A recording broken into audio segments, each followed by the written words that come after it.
Last night's shooting that sparked chaos near the National Zoo. The shots rang out just as hundreds of families were leaving the zoo's Easter Monday celebration.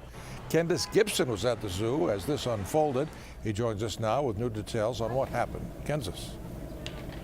And Gordon, tonight D.C. police say they do not have any suspects in yesterday's shooting. They are taking a look at the several surveillance cameras that were out there that may have captured the incident. And they're also talking with people who were there, including the people who were shot.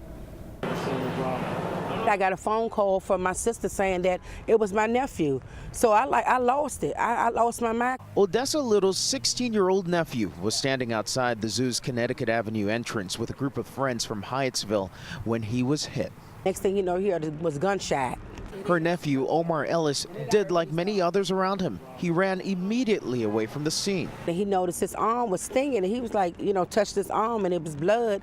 And he went into Dunkin' Donuts to get water and noticed he was shot. The shooting happened at the end of African American Family Day, an Easter Monday tradition at the zoo. It's been plagued by violence in the past. Police had a heavy presence suspecting something would happen. And so did community activist Ron Moten. He was there trying to keep the peace between two crews from Hyattsville and Southeast D.C. that have an ongoing beef. It's chaos. You had people running out of the exit, right? And you had other people coming trying to get away.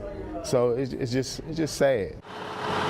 Little says her nephew was unaware of the ongoing feud. You don't know who shot him, where the shooting came from. He just said he just started running once he heard the gunshot. As police continue the search for the suspects, the zoo reopened to visitors today.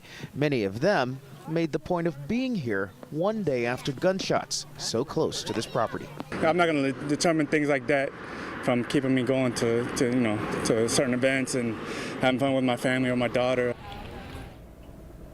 And that 16-year-old victim that we were talking about in the story, he was taken to George Washington Hospital yesterday. Just imagine the shock on his mother's face. She works at GW Hospital. She didn't even know he was out here, much less that he was shot until he got there. Reporting from the National Zoo, Candace Gibson, ABC 7 News. Thank you, Candace. Only on 7, 3